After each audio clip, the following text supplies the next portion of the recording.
So we call this advanced stoichiometry not because it's particularly difficult, but because it's really a review of the three kinds of problems you're most likely to see on a test. Predicting amounts from an equation and you know what the excess reactant is. Predicting amounts and you don't know what the excess or limiting reactant would be. And then ultimately determining percent yield, which is the easiest skill of all. So let's begin. First of all, if we are given a problem where we know what is limiting and what is in excess. And so here's one like that. 125 grams of ethene are burning completely in oxygen, and when you want to know how many grams of carbon dioxide are formed, you read carefully the problem and you see first that hydrocarbons, when they completely burn, are going to form what products? Well, you should know already that's carbon dioxide and water vapor. So now you can write the balanced chemical equation, which is 1 mole of C2H4 reacts with 3 moles of oxygen gas to form 2 moles of carbon dioxide and 2 moles of water vapor. We should have G's after all of those in parentheses.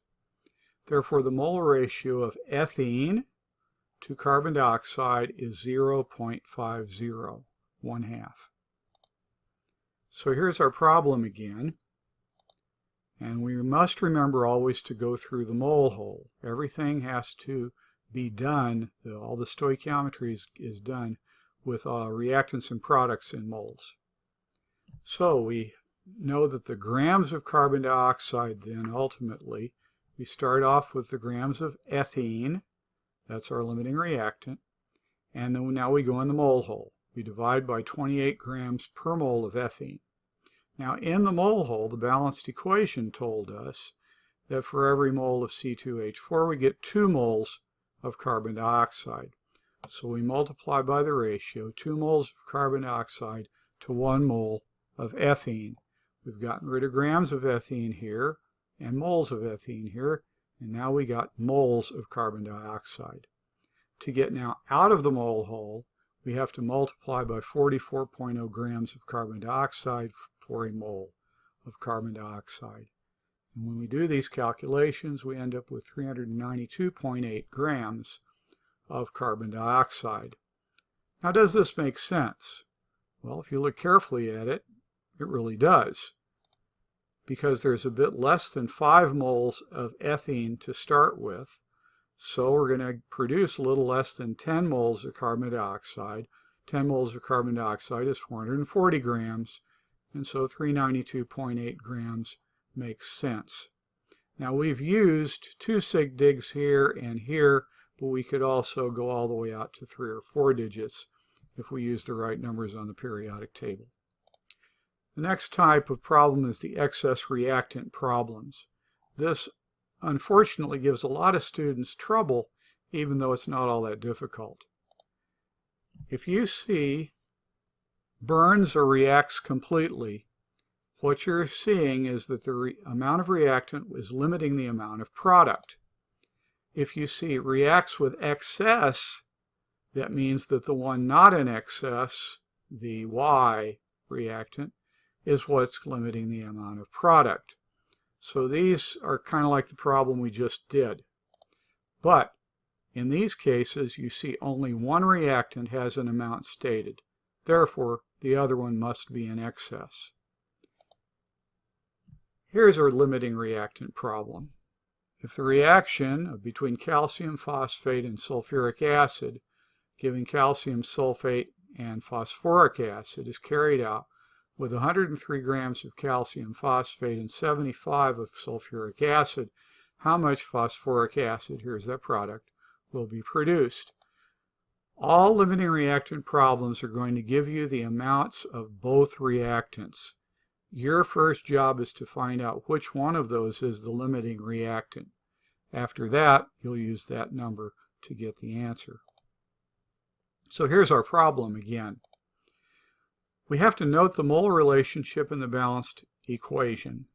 Here, the product to reactant ratio for the phosphoric acid is 2:1 for the calcium phosphate, 2 and a 1, and 2:3 for the sulfuric acid.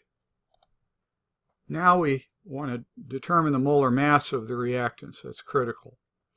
Calcium phosphate, we add them all up, we get 310.2 grams in a mole.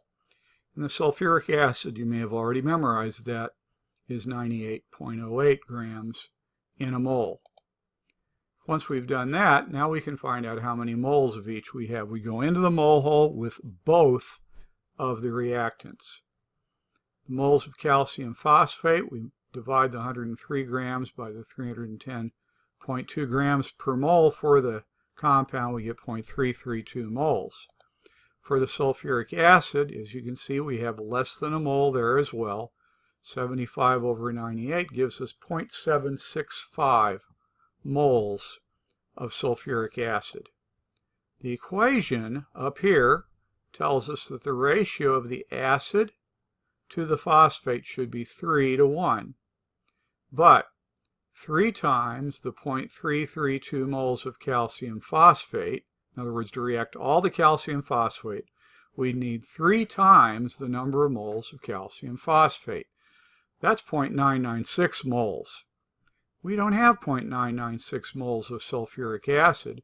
We have 0.765 moles of sulfuric acid. So what do we not have enough of to react with the other? And the answer is we don't have enough sulfuric acid because we have too much calcium phosphate for the 0.765 moles of sulfuric acid. That's our critical step. We now know the sulfuric acid is limiting, and we're going to use that sulfuric acid amount in our calculations. Moreover, we already know the number of moles of sulfuric acid we have. That speeds the next step up. The problem now becomes how much phosphoric acid will be produced from the complete reaction of 0.765 moles of sulfuric acid. So how much of this we'll get of that? We see the ratio just on inspection. We've got 2/3 the number of moles of phosphoric acid out as we have sulfuric acid in. So we multiply the 0.765 moles of sulfuric acid by 2 moles of phosphoric to 3 moles of sulfuric. That gives us the moles, 2/3 of that.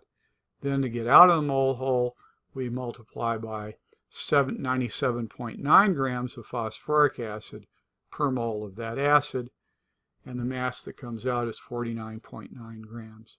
This is a sensible result since we have 2 moles of product coming out of 3 moles of the slightly larger reactant. This number of moles is going to be 2/3 of the sulfuric acid.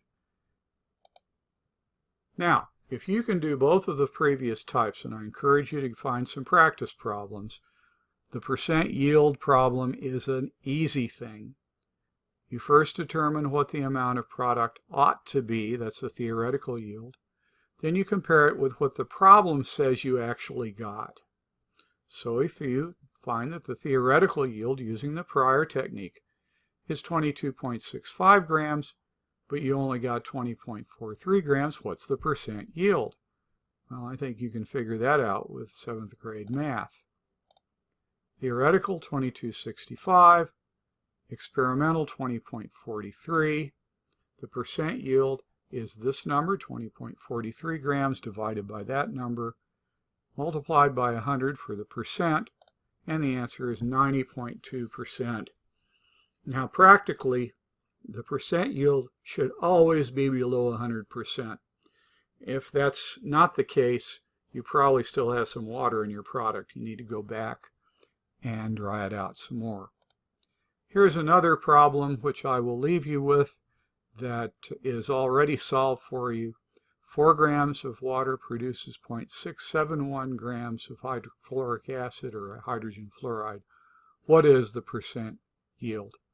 So I would say cover the solution, then solve it, and then come back and check to see if you have the right answer.